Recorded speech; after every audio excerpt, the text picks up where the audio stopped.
When our unit came, then it was my job and everyone else who was with me to train the rest of the unit. And so I started with scouts. We had our own gun trucks, and so I was scout. Scout is the first gun truck ahead of everyone, and so we were the ones looking for the IEDs. When the mission really came down that we need to do the drawdown, I went back to the lead vehicle, which was the one behind the scout. And being a lead vehicle, you are at a higher risk of being blown up. Yeah, You're the first one there and because they try after to the take scout. out the lead, right? Iraq, they know Right. what That they're stops doing. everything So else. so that happened, and then we're on mission. So my he's like, I'm really tired, and I was like, okay, I'll drive. So he was on that 2004 deployment with you, James. Oh, yeah? Wilson. I don't know if you remember him, or maybe he was with the 778. No. But he had deployed in 2004. Okay. And so we're driving, and he said, hey, you're too close to the edge. I need you to get on the middle of the road. So if we get hit, we're away from the IED. And I said, well, we just went through the new IED training, and the EFPs are really popular, which is, it's called explosive form penetrator, and it's made out of copper, right? And so the further you're away from it, the more damage it will do, because it gives it time to form, and it melts through the metal and it bounces once it gets inside the cabin. That's how it kills whoever's inside.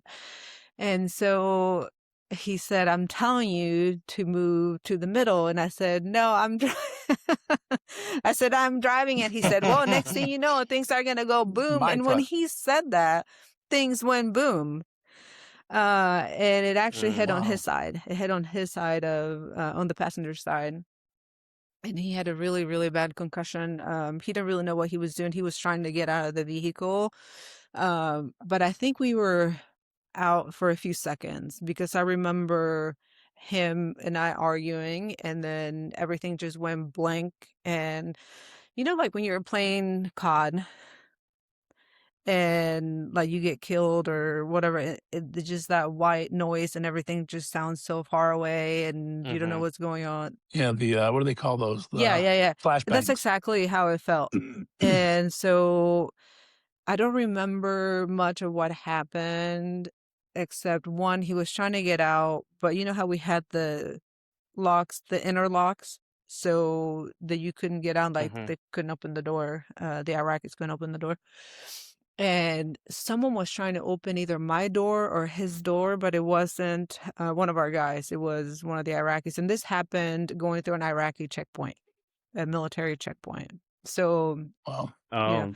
And everything happens so fast because we're going through it, and there's a couple, like a village, and lights were on, and then kids were playing, and next thing you know is like everything happened within 30 seconds. Kids are Yeah. gone, lights are off, and boom. It was just like, what is happening? And then it was there. Yeah. And so I So didn't remember much, except later I remember one of the gun trucks pulling security and our medic running, banging, like, let us in. And so finally, somehow I opened the door, and I had just had this massive headache. I'm throwing up, and I'm yeah. covered in hives from head to toe. And my head is pounding. I don't know what's happening. I don't know where I'm at. And I don't remember much of it, except later I woke up in Camp Adder at the doctor's office. Mm. So Wow. Wow. And there was a piece of shrapnel somewhere, yes. right? Statute of limitations, I think, is passed now. I don't think you're going to get in trouble. And for those that don't know, typically you're not allowed to bring things home from a deployment, right? Like, especially, Sure. said shrapnels or Yeah. maybe pictures or, I'm sure no one has No. ever done it, right? There's Like no one's We're all ever, no innocent. no one no one's ever filled little jars of sand to hide things in them and send them home. And, no one does that. nobody sends home detainee paintings, No, or detainee You know those photos, photos or or totes takes that video. the black ones that we use to send our stuff home? So Yeah. tonic or the, what do they the Yeah. tote boxes, I think So those are that nice. is what I used, because we couldn't bring anything back. So I remember we had to I'm trying to find the picture of it. Here we go. Oh, nice. Wow. And where was that at when So you got it? we went to the bay, to look at our vehicle because we didn't know, like, what it looked like, after the explosion, Yeah. and, I mean, it blew out, like, the fuel tanks, which were 300 gallons of fuel, so that was a lot of fuel, but thankful Did it come from the it side or was at underneath? an angle, kinda like a 45-degree angle-ish, Okay. and so it hit I'll send you pictures of it too. I took some pictures that we were not supposed to keep.